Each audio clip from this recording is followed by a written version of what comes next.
Tem muita gente entrando já. Legal. Aí,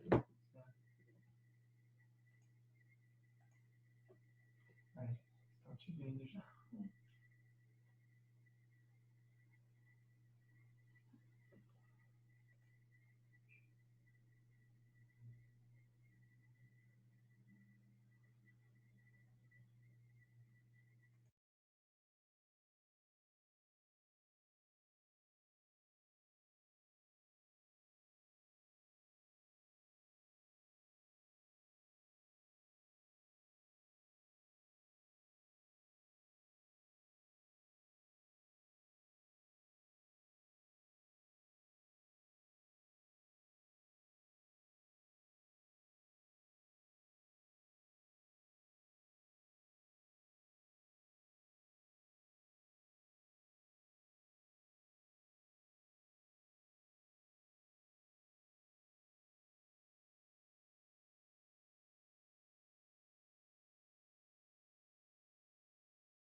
Você vai aparecer também? Não vai dar certo, não. Não vai funcionar. Falar e você não vai falar nada. Vai aparecer você, não é videoconferência, né? Você está visualizando a do lado de dois. Minha Nossa Senhora, Jesus Maria.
Era filho.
É muito importante nessa hora, nesse momento, a cautela, a prudência para que tudo possa correr bem.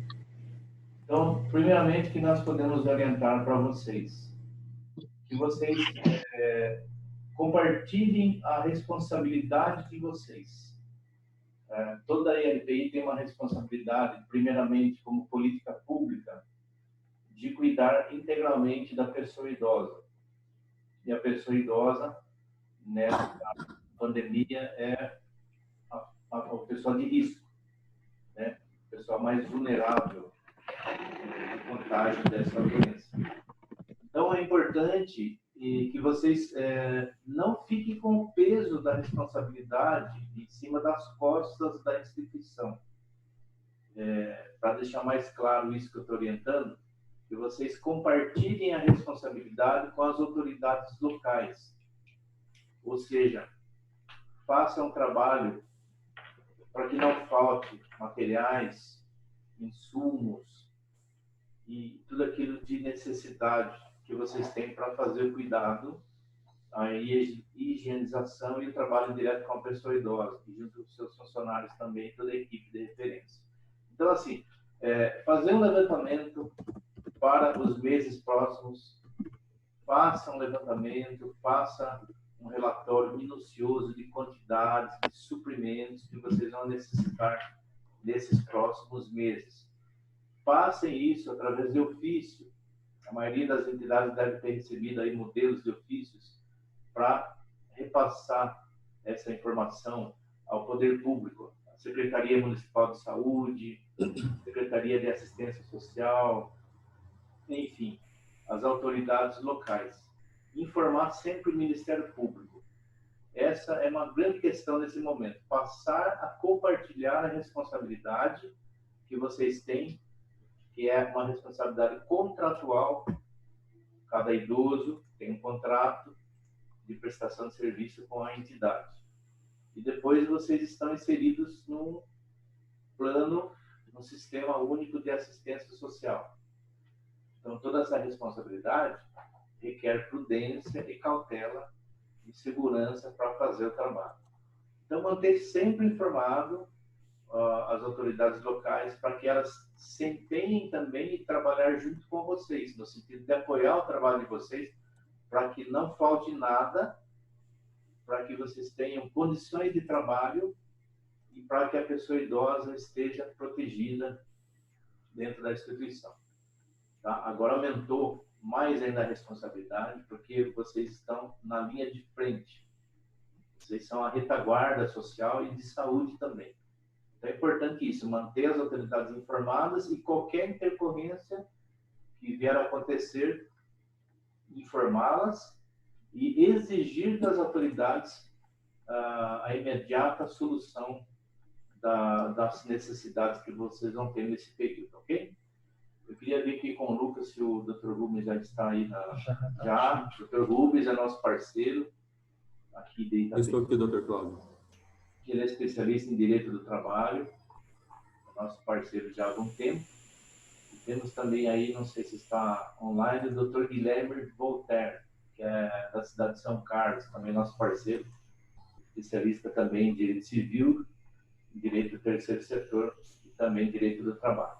Os nossos parceiros que estão aí na nossa linha de frente para poder estar ajudando vocês nas orientações.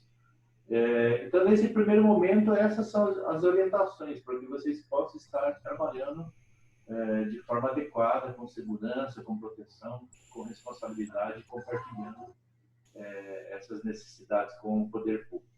É um momento especial, onde a gente está vendo aí a movimentação das autoridades.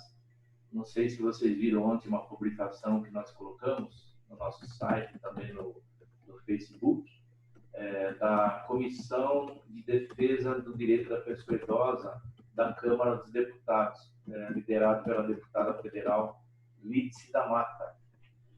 Eles enviaram um ofício para o Ministério dos Direitos Humanos e também para o Ministério, se não me engano, da Cidadania, para que possam mover recursos do Orçamento Federal, das emendas parlamentares, que esses recursos possam chegar nos fundos municipais de saúde ou de assistência social para serem repassados para as entidades nesse momento de emergência. Então, é uma movimentação parlamentar da Câmara dos Deputados e também estamos acompanhando o trabalho do deputado federal Miguel Lombardi, que ele é vicentino da cidade de Limeira e está também fazendo a sua mobilização junto ao Parlamento, à Câmara dos Deputados, junto também ao Senado, junto ao governo federal, para que se consiga um repasse emergencial do governo para as DLPIs no combate da pandemia. Tá? A gente tem feito algumas colocações aí, é só acompanhar nas redes sociais, nossos grupos, no nosso site, e nas atualizações que a gente tem enviado para vocês, ok? Nós vamos abrir agora para vocês formularem perguntas, algumas dúvidas que vocês têm a respeito da postura da entidade nesse momento, alguma dúvida em relação à medida provisória 927, que foi editada ontem, que se refere às questões trabalhistas. Então, se vocês têm aí as suas dúvidas, por favor, esse é o momento. Escreve aí no chat e a gente vai encaminhando aí para os nossos parceiros, ok? E deixo aberto esse tempo para que vocês possam, então, fazer as suas colocações. Assim que colocarem as suas dúvidas, a gente já vai passando para a resposta. Enquanto isso, também, passar para vocês o seguinte entendimento. Devido a essa questão extraordinária que todas as ILPIs do Brasil estão vivendo, nós temos acompanhado a opinião do Ministério Público, de alguns defensores públicos, de algumas autoridades que dizem a respeito da questão de pedidos novos de acolhimento. Então, algumas autoridades estão orientando em algumas cidades para que as LPIs, nesse momento, suspendam qualquer pedido novo de acolhimento de pessoa idosa. Então, é um entendimento de algumas autoridades. Qual é o nosso entendimento aqui no nosso escritório, na Previna Consultoria? É o mesmo entendimento dessas autoridades. E, nesse momento, não é hora de termos novos acolhimentos. Primeiro, pelo risco da contaminação. Tá? O médico vai chegar hoje lá, vai fazer um exame, não se vai constatar, porque não temos testes, e de repente o idoso que está sendo acolhido hoje pode estar levando o coronavírus para dentro da instituição. Então é um risco grande que existe hoje, nos dias de hoje. Outra questão é que vocês agora certamente sentirão algumas dificuldades financeiras. A gente tem acompanhado e conversado com algumas entidades, com alguns administradores, que, pela questão aí das orientações do Ministério da Saúde e da OMS para o distanciamento social, vocês não vão poder realizar eventos beneficentes com aglomeração de pessoas. Então, jantar, bazar da pechincha, leilão de gado, venda de pizza e outros eventos quermesses que vocês estavam fazendo para tentar aí captação de recursos. Então, vocês, como entidades, ficarão certamente com alguma dificuldade, porque não vão ter mais, por enquanto, por hora, essas receitas. E isso traz certa dificuldade. Você já tem dificuldade diariamente para poder pagar as suas obrigações. Então, é um período de muita cautela na questão financeira. Então, por essa razão, o nosso entendimento também, por hora, é de suspensão dos acolhimentos. Logicamente que poderão surgir alguns casos extraordinários, algum pedido ou requisição do próprio Ministério Público ou alguma decisão judicial, são casos que vocês terão que se debruçar, justificar, conversar e tentar ir um acordo para poder definir se vão acolher ou não. Mas, por hora, as orientações são, os entendimentos são que não devem, por hora, fazer qualquer acolhimento, para não sobrecarregar a equipe de profissionais, que algumas entidades têm agora a equipe um pouco mais reduzida, devido a alguns profissionais que já têm 60 anos ou mais, e outros profissionais que estão na linha de risco. Então, por esse fato, é mais prudente que não se faça os acolhimentos por hora, ok? Temos alguma pergunta? Tem uma pergunta.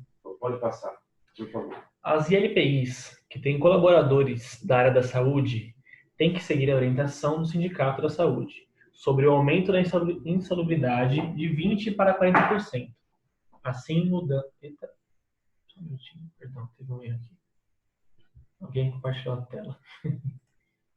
Voltando. As ILPIs, que têm colaboradores da área da saúde, têm que seguir a orientação do Sindicato da Saúde sobre o aumento da insalubridade de 20% para 40%, assim mudando o grau de risco? Tá, eu vou passar essa questão para o Dr. Rubens, que está aí na linha aí, na rede. Dr. Rubens, por favor. Boa tarde a todos. Então, essa determinação, ela só começa a valer se já tiver sido publicado ou já tiver em vigor a Convenção Coletiva de Trabalho. Então, tem que ver essa situação. Se já entrou em vigor a Convenção Coletiva de Trabalho, que dá essa orientação. Não sei, a pergunta aqui não esclarece se essa determinação veio por convenção coletiva ou por alguma outro tipo de notificação. Se for por convenção coletiva, já está em vigor. Se for por algum outro tipo de orientação ou uma notificação, eu penso que nesse momento não tem que ser acolhida essa determinação. Por qual motivo? A medida provisória 927, que entrou em vigor no domingo, na segunda-feira, ela trouxe algumas suspensões de obrigações nesse período de calamidade em função do Covid-19. E eu penso que essa situação acaba se enquadrando. Se essa notificação ela é recente, ela não deve ser aplicada. Agora, se já tem aí algum tempo e já está dentro do prazo de aplicação, ou melhor, se já deu tempo suficiente para a instituição se organizar, penso que seria obrigatório o pagamento. Então, precisaria um pouco de esclarecimento de como que veio essa determinação do reajuste. Até se puder mandar um complemento de como chegou, fica mais fácil para dar essa orientação. Se for via convenção coletiva, já tem que pagar. Se já tem um tempo e já estava dentro do cronograma da instituição esse pagamento, esse reajuste também tem que pagar. Agora, se é algo recente, eu penso que não tem que fazer esse reajuste nesse momento. Ok, obrigado, Dr. Rubens. Só para a gente poder estar colaborando também nessa questão, eu penso que todo mundo precisa ter bom senso nesse momento, principalmente na questão econômica. As ILPIs, como empregadoras, têm uma luta diária. Quem trabalha aí na administração sabe a questão da busca constante da sustentabilidade econômica.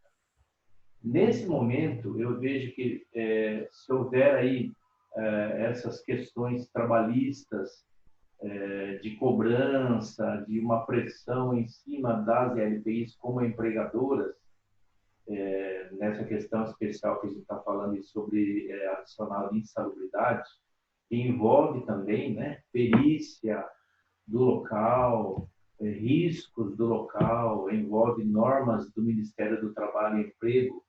Eu vejo que nesse momento não é adequado para que sindicatos cobrem das LPIs ou exijam das LPIs que se faça pagamentos extraordinários, majoritários, sobre questão de adicional de insalubridade ou de periculosidade. Eu vejo assim que isso tem que ser tratado com calma após os efeitos da medida provisória, depois que as coisas se assentarem, a situação da saúde pública se assentar, aí seria o caso de abrir discussões e buscar soluções nesse sentido. Eu vejo que nesse momento, quanto mais agora apertar e pressionar as entidades na questão econômica, mais elas não terão sustentabilidade. E se a LPI não tiver viabilidade econômica, vai ficar um caos, vai ficar complicado. Eu vejo que é hora da gente se unir, todos se unir, funcionários, entidade, diretoria, equipe, administração, se unir para passar esse caos, para passar essa pandemia da melhor forma possível e depois conversarem junto com os sindicatos, se reunirem para buscar uma solução, até com intermediação da Justiça do Trabalho, se for o caso, ok? Tem mais pergunta? Doutor Cláudio, só fazendo um complemento, até o artigo 31 da medida provisória 927, ela traz essa situação, que durante o período de 180 dias da entrada de vigor da medida provisória, auditores fiscais do Ministério do Trabalho e Economia, eles não vão proceder a nenhum tipo de autuação, não vão proceder a nenhum tipo de punição. Se houver fiscalização, vai ser para orientar em quais situações que haverá a autuação a ser aplicada a multa. Situações bem extremas, falta de registro, risco de acidente, o próprio acidente de trabalho fatal, não é nenhum acidente de trabalho qualquer, é o fatal, ou condições análogas à de escravo. Fora essas situações, o máximo que vai acontecer vai ser uma orientação. Se o Ministério do Trabalho não vai punir, muito menos o sindicato vai poder fazer isso. Se as entidades, as ILPs receberem qualquer tipo de tentativa de coação ou ameaça por parte de sindicato, a nossa orientação fiquem tranquilos, procurem uma orientação jurídica, porque eles não vão poder tomar nenhuma medida de punição. E como o Dr. Cláudio falou, passando essa fase, dentro do bom senso, serão feitos ajustes para que posteriormente sejam resolvidas essas situações que ficarem abertas.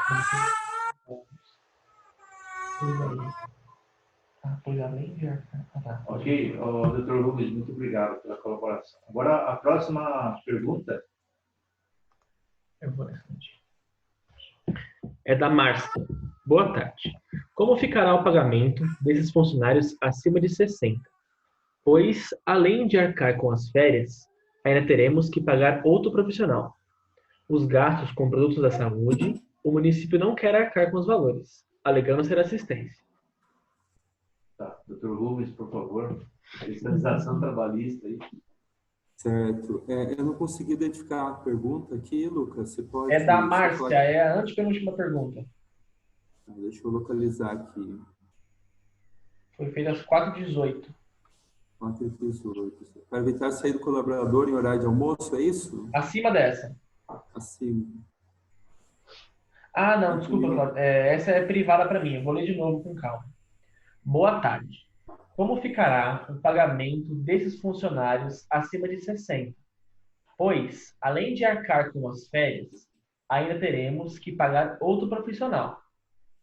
Os gastos com produtos de saúde, o município não quer arcar com os valores, alegando ser assistência. Essa foi a pergunta da Márcia. Certo. Olha, também com base na medida provisória 927. Basicamente, as nossas orientações estão em cima dessa medida provisória, porque acabou alterando substancialmente as regras trabalhistas. A instituição tem que definir qual vai ser a postura adotada. Primeiro, você vai mandar esse profissional para casa sem conceder férias e ele vai ficar na casa, vocês vão pagar o salário mensal dentro do prazo legal do 5º dia útil do mês subsequente e as horas que ele ficar na casa, que esse profissional ficar na casa, seja de 60 ou de qualquer idade, uma gestante, independente, poderá ser feito banco de horas, ou seja, ele teria que trabalhar 220 horas no mês, ele vai ficar 2 meses na casa, então ele vai ficar devendo para a instituição 440 horas no período de 2 meses. Esse período, essas 440 horas, vão poder ser exigidas posteriormente no prazo de 18 meses. Segunda situação, a concessão das férias. Vai ser concedida férias para o empregado, que seja essa situação que a Márcia colocou. Concede as férias, passado o período, né, do descanso, ou o 5º dia útil após a concessão das férias, o início das férias, paga o salário, então não vai pagar, saiu de férias já paga o salário agora, não. Vai passar o prazo, aí que vai pagar o salário posteriormente. O valor do terço de férias não vai ser pago imediatamente. A hora que o governo federal reconhecer que encerrou essa situação de calamidade do Covid-19, vai se ter, dessa data até o dia 20 de dezembro, o prazo para o pagamento desse terço de salário. Então, não vai ser imediatamente. Agora, com relação a esse pagamento, né, de férias e mais outra contratação, acho que é o Dr. Cláudio que tem mais condições de orientar, porque, de fato, é o poder público que vai ter que dar esse auxílio para as instituições, não, Dr. Cláudio? Como eu disse no início, toda a dificuldade que vocês tiverem em relação à falta de material, insumo de enfermagem e outros produtos, vocês precisam notificar a Secretaria de Saúde, Secretaria de Assistência, Gabinete do Prefeito, notificar, informar o Ministério Público, o Conselho Municipal do Idoso, o Conselho da Assistência, enfim, tem que gritar. Se não resolver, tentar reunião, tentar conversar extrajudicialmente. Se não tiver solução, a única solução é judicializar esse problema. Aí é questão de ação, de tutela de urgência, liminar, para conseguir suprir a necessidade. Porque se vocês não o fizerem, podem ser que no futuro apontem o dedo para vocês, entidades, como má gestão, como omissão. Então, vocês, na linha de frente, vocês da administração, precisam insistir nesses pedidos para que esses materiais venham e que vocês tenham condição de trabalho. Porque, de repente, se não tiver condições de trabalho, por falta de material, por falta de produto, vocês não vão conseguir atender integralmente a pessoa idosa. Aí vai haver falha na prestação de serviço. Vocês têm, a maioria das entidades tem o termo de colaboração, que é a parceria com os municípios, Já existem repasses direcionados, né, com prestação de contas e tudo mais. Mas temos que entender, e as autoridades também, que nesse momento da pandemia, por ser uma questão extraordinária, os custos irão aumentar. E certamente vocês já estão vivendo isso na pele, a falta de materiais, principalmente de enfermagem. Então, como linha de frente, como entidade de retaguarda, tanto da assistência social, e agora ficou muito mais claro que vocês estão também na linha de frente da saúde. Embora não percam a essência de ser assistência social, mas a saúde está mais presente agora, mais do que nunca, devido a essa situação extraordinária. Então, nós entendemos que o primeiro passo, conversa amigável, reunião, telefonema, e-mail, ofício, e se não houver resultado, infelizmente, vai ter que judicializar esses pedidos para que o Poder Judiciário intervenha em favor das pessoas idosas acolhidas e que esses materiais cheguem a tempo de vocês poderem utilizar para o próprio idoso, tá? Esse é o nosso entendimento. Acho que tem mais uma questão aí, né? Na questão trabalhista. Isso. É a pergunta da Diva. Para evitar a saída do colaborador em horário de almoço, nós podemos reduzir o horário de trabalho, fazendo que trabalhe 6 horas direto, pode ser, sem alterar o valor salarial? Essa é a pergunta da Diva. Tá. Vou passar para o Dr. Rubens. Eu posso...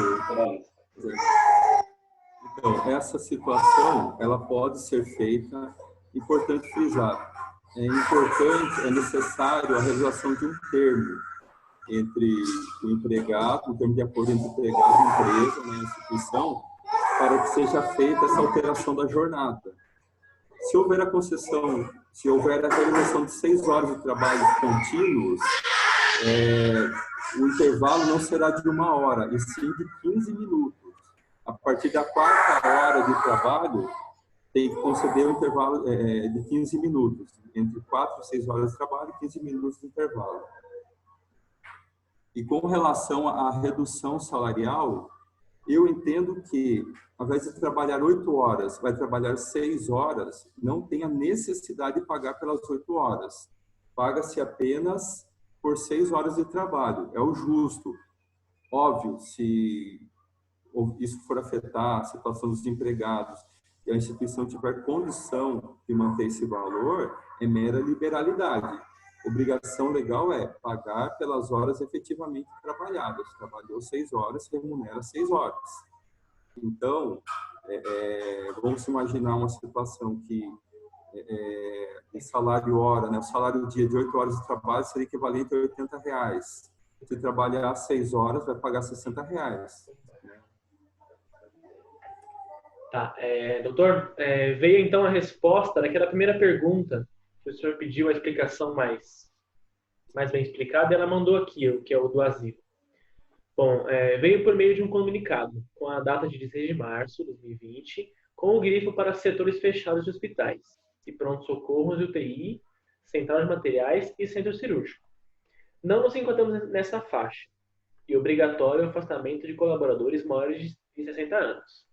Isso em relação àquela primeira pergunta. Certo. Ela respondeu o que o senhor perguntou no final da pergunta. Certo. Então tá. Eu só estou fazendo a leitura. Eu entendo também que vocês não se enquadram nessa obrigação.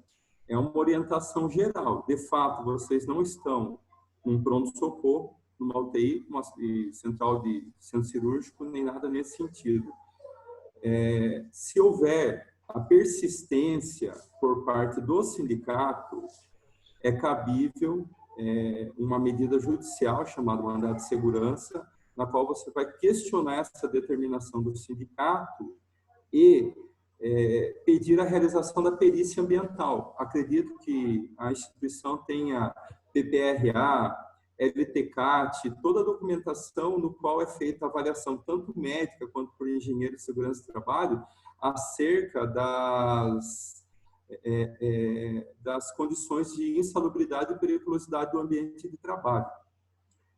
Esse documento não pode ser sobreposto por uma determinação do sindicato de maneira genérica, porque ele não mandou especificamente para a instituição. ele generalizou para todos os setores pela própria resposta, de hospitais, pronto-socorros, UTI, centro cirúrgico, etc. Penso que não é o caso de vocês. Nesse tempo que a gente acompanha instituições de longa permanência de idoso, nunca, assim, pela primeira, raras as vezes que houve a configuração, a caracterização de insalubridade. Nas situações que ocorreram, era por questão de umidade em lavanderia, não propriamente pela questão dos cuidados com idosos. Mas eu entendo que não tem essa obrigação. Com relação ao afastamento de colaboradores maiores de 60 anos, não tem muito sentido essa determinação, né? Eu gostaria, em relação a esses particulares colaboradores maiores de 60 anos, se pudesse esclarecer por que seria isso. Se era simplesmente pela questão do trabalho insalubre, se tem algum outro motivo, por favor.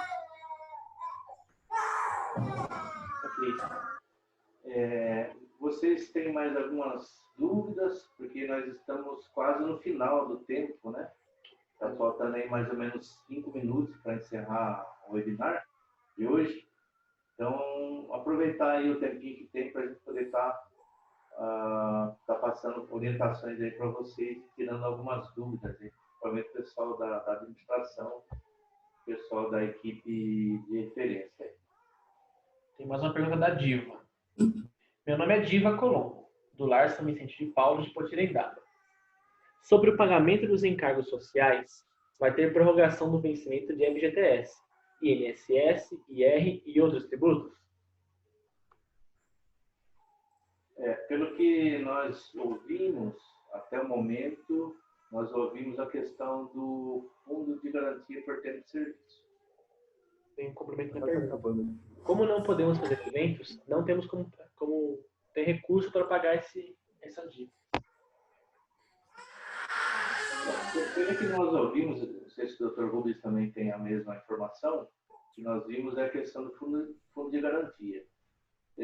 Ouvimos falar em algumas reportagens, em algumas coletivas do governo federal, que o Ministério da Economia, da Fazenda, está estudando hipóteses para suspensão. A palavra certa é essa.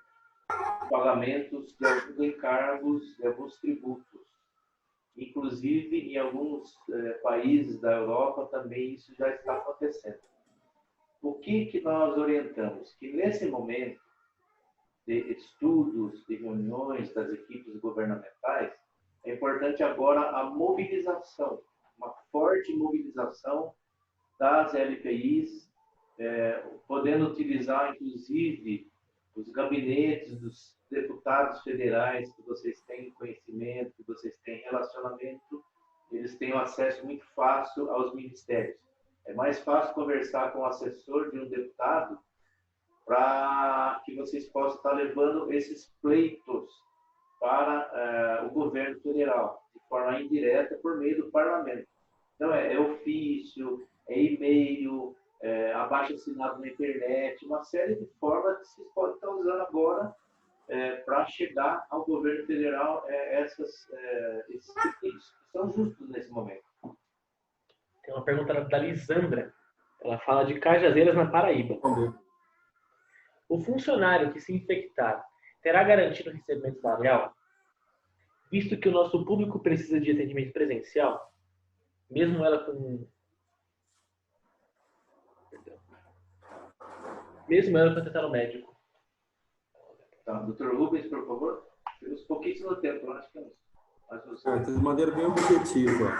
A medida provisória, ela colocou a situação de que os empregados que se infectaram com Covid-19 no exercício do trabalho, não haverá caracterização ou reconhecimento de uma doença de trabalho ou acidente de trabalho. Essa é a medida provisória que foi publicada no início da semana. Particularmente, eu entendo que essa parte vai ser derrubada no Congresso, porque a medida provisória precisa de uma aprovação. Porque é algo muito agressivo você não permitir que o empregado tem o direito de reconhecimento de um auxílio-doença por acidente de trabalho ou reconhecimento de uma doença profissional nessas situações. Ele se expõe e não ao reconhecimento. É o meu ponto de vista. Eu acho que essa parte vai ser derrubada. Hoje, a medida provisória, ela coloca que não vai caracterizar uma doença profissional. Mas eu penso que essa parte vai ser derrubada no Congresso. Mais uma pergunta. Obrigado, Dr. Rubens, pela colaboração.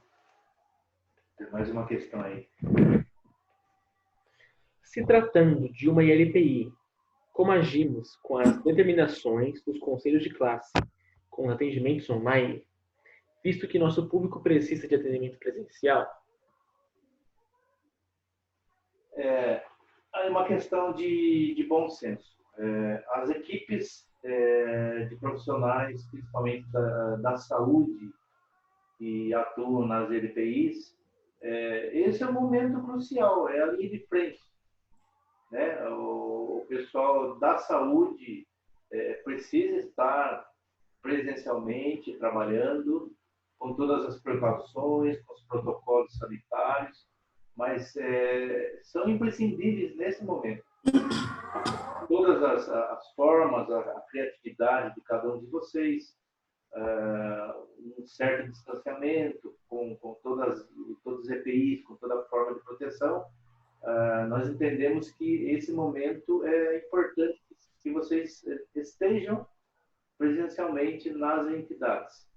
Negociação de horário, talvez uma criatividade em jornada do trabalho, enfim, é um momento delicado. Entendo que os conselhos podem até aconselhar que vocês não trabalhem presencialmente. A gente entende que, dependendo da atribuição do profissional, alguns até podem trabalhar no sistema de teletrabalho, mas tem profissionais, por exemplo, o pessoal da enfermagem, técnicos de enfermagem, enfermeiros, psicólogos, são profissionais que vão ter um trabalho imenso nesse momento, principalmente na questão da saúde mental, saúde física, são pessoas que precisam estar presencialmente, embora existam alguns conselhos dizendo o contrário, mas o Dr. Rubens pode explicar também, se não me engano, existe lá no artigo 7º da medida provisória uma fala nesse sentido, de manter os profissionais da saúde e não conceder férias a esses profissionais nesse momento, enquanto durar aí essa medida provisória. Dr. Rubens, se quiser complementar, fique à vontade. Exatamente. Eu entendo que, como o público atendido pelas instituições são carecedores de cuidados médicos, de equipes de enfermagem, fisioterapia e tantas outras mãos de obras qualificadas nesse sentido, vocês podem se valer do artigo 7º, né, e aquilo que é tratado da saúde nessa medida provisória. Primeiro, né, quem está de férias, pode ser suspensa as férias e convocado esse trabalhador para retornar ao trabalho. Ou uma licença, qualquer tipo desse sentido, não seja licença médica, ele pode ser convocado. Tem um formalismo que tem que ser cumprido, né? Mas pode ser exigido que ele retorne ao trabalho. Outra situação é em relação à jornada. Se houver necessidade, pode-se prorrogar a jornada de trabalho além da 8ª diária ou 44ª semanal. Tem até uma situação que a CLT, ela prevê que a jornada de trabalho ela pode ser no máximo de 10 horas por dia. Não para aqueles casos de turnos de 12 por 36, algo nesse sentido. Para aquele trabalhador que ativa-se 8 horas por dia. Ele pode trabalhar até 10 horas. Nesse momento, ele pode exceder essa jornada. Ele pode trabalhar 12, 14 horas, se houver necessidade. Outra situação, vamos imaginar um empregado que tem um turno de 12 por 36. Só que, pelo fato de ter que afastar o grupo grupo de risco, maiores de 60 anos, gestantes do trabalho, e a instituição ela fique sem empregado, ao invés de você fazer o turno de 12 por 36, pode ser feito turnos de 12 por 12, por exemplo, 12 por 24, tentar reduzir o intervalo desse empregado, e essa hora que ele trabalhar, ele vai considerar como banco de horas. Então, posteriormente, pode ser dado descanso pelas horas que ele trabalhar excedente nesse momento. Então, abriu-se bastante, permitiu essa flexibilização. E voltando àquilo que o Dr. Cláudio falou no outro momento, da questão do bom senso e conversar com os empregados, toda negociação que for feita para redução de carga horária, a questão de intervalo, qualquer tratativa, documentar, fazer acordos, fazer aditivos ao contrato de trabalho pela necessidade do momento. Até tem um dispositivo da lei que assim pode-se fazer essa formalização posteriormente. Eu penso que se houver estrutura e organização, é melhor se fazer agora para não se perder informação no futuro, né? Com o tempo passa, esquece o que ficou combinado, então faz agora. A gente está aqui para dar esse suporte também dentro do necessário, mas o importante é formalizar, é fazer o documento, ajustando isso que ficou pactuado diferente no contrato de trabalho desses empregados que vão assessorar vocês nesses momentos. Ok, obrigado, Dr. Rubens, aí pela colaboração. Esses dias também a gente recebeu uma dúvida de uma instituição que dizia que um profissional da equipe de referência estava sendo aconselhado pelo Conselho Profissional a trabalhar de forma teletrabalho, ou seja, à distância. E aí houve uma dúvida, né, a respeito disso, e nós conversamos com a instituição que tem que verificar um detalhe importante nesse contexto. Então, vamos supor uma hipótese que essa profissional da equipe de referência seja paga com recurso público do município, por exemplo, e que faça parte do plano de trabalho, que é o documento importante que faz parte do termo de fomento, que é a parceria formalizada entre o município e a entidade. E lá no plano de trabalho, por exemplo, uma hipótese, existe a obrigação da instituição manter a profissional na equipe de referência, e também lá estão as suas atribuições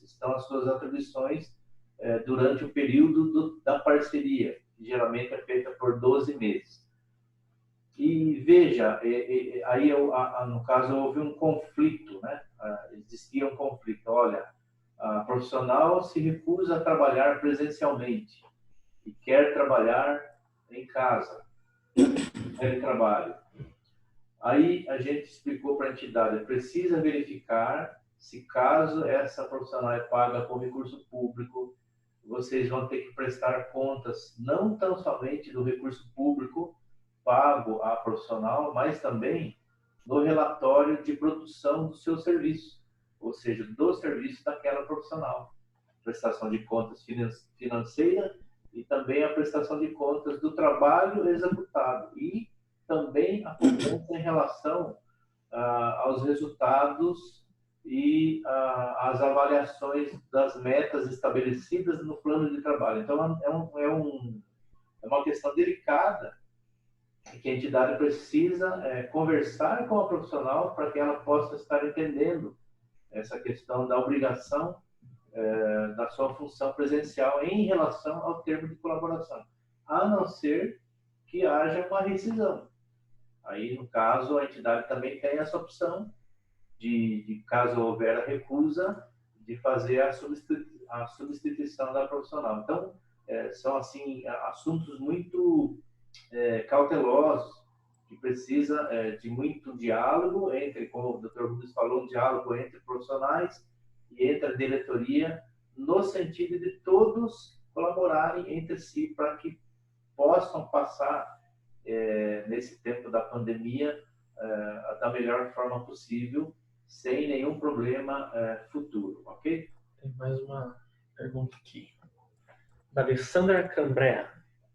Tentando entender a primeira pergunta, quando fala de insalubridade da área da saúde, e a LPI não entra nessa situação, ok? Devemos seguir o sindicato de entidades beneficentes? Não seria o certo? É uma questão de enquadramento sindical. Eu gostaria que o Dr. Rubens pudesse dar uma orientação. Então, linhas gerais, aplica-se, observa-se as determinações, convenção coletiva do sindicato que acaba alcançando as entidades beneficentes. Porém, tem que ver, assim, não dá para generalizar, é a via de regra. Eu conheço instituição que, para o pessoal de escritório e administrativo, aplica a convenção coletiva das entidades beneficentes. O pessoal de enfermagem, a convenção da enfermagem, assim vai sucessivamente, né?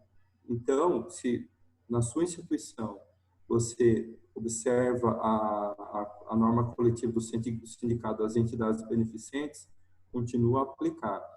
Agora, independente de ser sindicato da área da saúde ou sindicato de entidades beneficentes, não é porque tem a previsão na norma coletiva que a instituição sai pagando.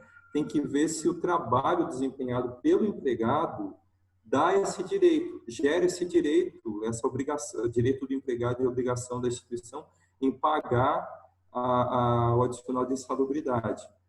Por quê?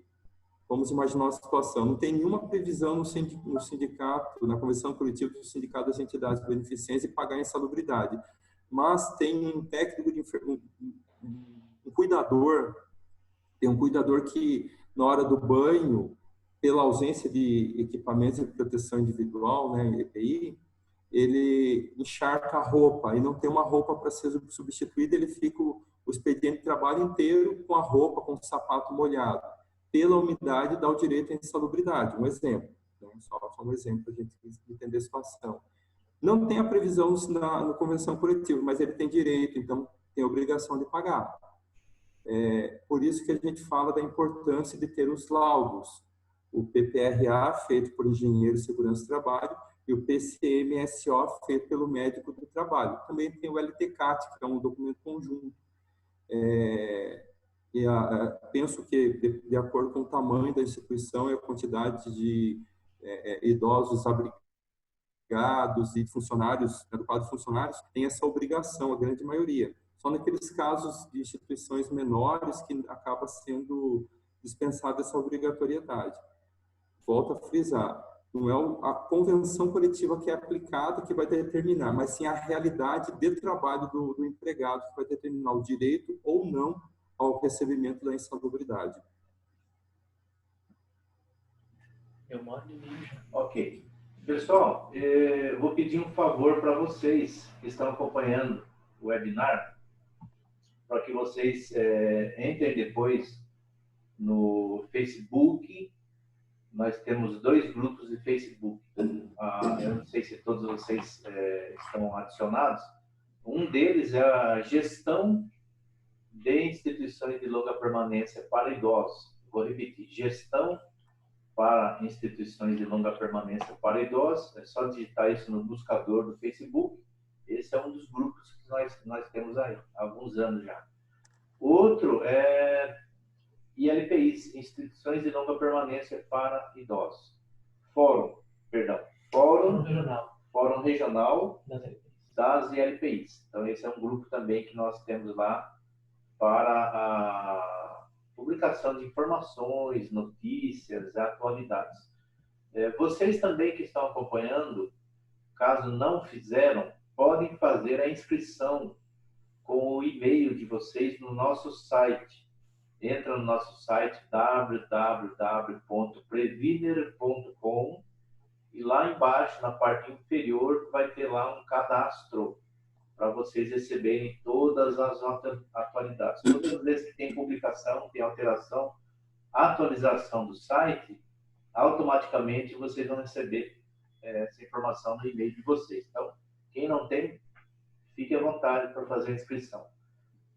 Vou pedir para vocês um favor, nos nossos grupos, ou no Facebook, ou de forma espontânea, comentem o que vocês acharam dessa primeira experiência nossa, do webinar ao vivo, essa live, juntamente aí com o Dr. Rubens, né?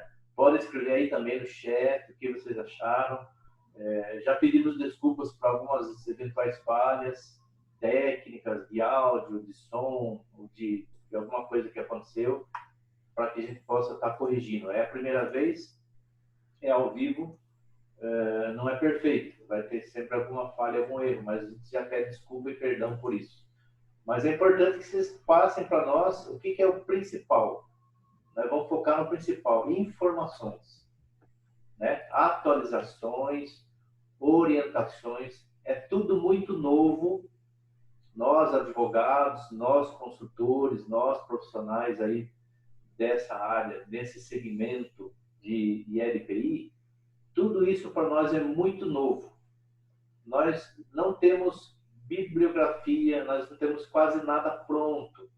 Nós temos o quê? Documentação, experiência profissional, consultoria, orientações, jurisprudência também, muito pouca coisa. Então, tudo isso para nós é novo. Estamos começando um tempo novo, extraordinário, e não é fácil para a gente estar orientando, né? O Dr. Rubens deve estar concordando pelo que eu estou falando. Não é muito fácil estar orientando, porque tudo é novo. Então, não tem nada consolidado. Nós podemos errar? Podemos errar. De repente, amanhã, ou daqui uma semana, ou daqui um mês, nós podemos corrigir alguma coisa, porque tudo é novo. A gente não sabe ainda o que o Ministério Público vai pensar de alguns assuntos, o que a Justiça do Trabalho que posição ela vai tomar, os sindicatos, as prefeituras, o governo, então tudo é novo. Então, estamos vivendo essa época extraordinária que requer, acima de tudo, responsabilidade redobrada. Estou falando assim para todos os profissionais, a equipe técnica, diretoria, conselho fiscal, o voluntariado, todos os profissionais que estão lá, familiares, então tudo é novo para nós. Cautela, prudência, diálogo, não se desesperar, não entrar em pânico, tentar resolver da melhor forma possível. Se der uma orientação, se tiver um erro, corrija, peça ajuda, vamos trocar ideias. É o melhor momento para vocês, enquanto pessoas engajadas nesse segmento, trocar ideias entre vocês. Montem grupos no WhatsApp, montem grupos de e-mail, conversem entre si para poder montar um banco de informações, usem criatividade acima de tudo, para que a gente possa passar esse período e para que possamos vencer todos os desafios que estão colocados no nosso caminho, tá? A gente vai ficar sempre à disposição, vamos criar outros webinars, se Deus quiser, mais para frente aí, para poder estar orientando, poder estar pautando os assuntos que vocês têm interesse de ouvir, ok? Quero agradecer aqui mais uma vez a colaboração, a participação do Lucas, do Dr. Rubens, dos outros colegas que estão também aí na rede, no webinar. E eu vou ver aqui com o Lucas se tem mais alguma perguntinha. Não, tem só agradecimento. O pessoal está agradeceu, Alessandro Cambré agradeceu, Carolina Tacora também agradeceu, Rogério Veronese, de Buri, agradeceu também. E o pessoal que agradeceu. A gente contou hoje com a máxima, um pico de 36 participantes. Muito bom. Estamos fechando agora com 27. Mas todo mundo está muito bom. Então, para começar, né? Começarmos o encerramento. Essa é boa. Liz Andrade também agradeceu, muito bom. Legal. Eu vou passar então a palavra final do Dr. Rubens para fazer a sua manifestação final. Fique à vontade, meu parceiro. Eu só gostaria de agradecer essa oportunidade e deixar o seguinte recado para todos. Como o Dr. Cláudio colocou, é um momento extraordinário que a gente está vivendo, não só no Brasil, como no mundo, de maneira geral. São muitas inseguranças e incertezas, mas dentro do possível, principalmente naquilo que está dentro da nossa alçada, da nossa competência, a gente vai tentar auxiliar, tentar esclarecer para transmitir o máximo de segurança. Pode ser que daqui a algum tempo isso tudo mude, né? As autoridades revejam alguma coisa que está sendo hoje posta como norma, mas qualquer alteração a gente vai passar para vocês por meio de notas ou, quem sabe, por uma outra oportunidade como essa de um bate-papo. E, mais importante, tranquilidade, serenidade, bom senso e fé em Deus, que se Deus quiser, a gente vai vencer essa também. Abraço para todos e obrigado, Dr. Cláudio, pela oportunidade. Eu agradeço bastante aí, meu amigo Rubens, pela colaboração, foi muito esclarecedor nas questões trabalhistas. A gente percebe que são as dúvidas maiores, né? A questão de cuidado que as entidades devem ter em relação às leis trabalhistas, às obrigações, ao cuidado para evitar passivo trabalhista e problema futuro. Então, a gente percebe aí a responsabilidade, principalmente dos administradores, dos presidentes, dirigentes, nesse sentido. Cumprir a lei, normalmente, né? Toda LPI, aos olhos da lei, são empregadores, como qualquer outra empresa. Não há, assim, nenhuma privilégio na questão trabalhista. Todos os funcionários devem ter seus direitos garantidos e efetivados pelas LPIs. Isso é a verdade dos fatos. Então, muito obrigado por vocês terem comparecido aí virtualmente conosco. A gente não pode abraçar vocês fisicamente, nem apertar a mão, porque é impossível, estamos longe. Mas, assim, é possível esse hermanamento, essa condição aí virtual, essa tecnologia que nos possibilita a gente se encontrar. Então, isso é muito bacana. A gente fica muito feliz por vocês estarem aí nas suas telinhas, nos seus computadores, parando tudo, parando o seu trabalho, fazendo uma pausa de enriquecimento, de conhecimentos. Isso é bacana, isso é legal. Então, em breve, nós iremos agendar outra webinar. Nós vamos informar vocês pelo Facebook, pelo Instagram, redes sociais, Twitter, pelo nosso site. E convido vocês a se inscreverem lá para receber essas informações. Em breve, a gente vai estar junto novamente, traçando mais atualidades. A gente vai estudar bastante aí essas legislações novas, essas medidas governamentais, e vamos, acima de tudo, colocar Deus na frente, né? Deus na frente para poder estar trazendo sabedoria para todos nós, trazer condições de trabalho, para que a gente possa ser os pacificadores dentro das LPIs, para que tudo seja feito da melhor forma, e confiar e ter fé e experiência em Deus, que tudo que começa nessa terra tem um começo, tem um meio e tem um fim. E, com certeza, essa pandemia, essa situação de calamidade que o mundo inteiro está passando, vai passar, e vamos orar para que Deus possa ter misericórdia de todo mundo, de todos nós, para que a gente possa sair fortalecido dessa crise, sermos pessoas humanas, mais humanas ainda, tirar lição dessa paralisação, desse distanciamento social, para nos aproximarmos da nossa família, dos nossos irmãos, das nossas comunidades, enfim, para que a gente seja mais pessoas humanas ainda depois dessa crise. Se Deus quiser, ela vai acabar, ela vai ter um fim feliz. Pessoal, muito obrigado. Até outra oportunidade. Forte abraço aí para vocês. Muito obrigado. Quer mandar um tchau? É Rubens, dá um tchau. Tchau a todos. Deus abençoe. Abraço.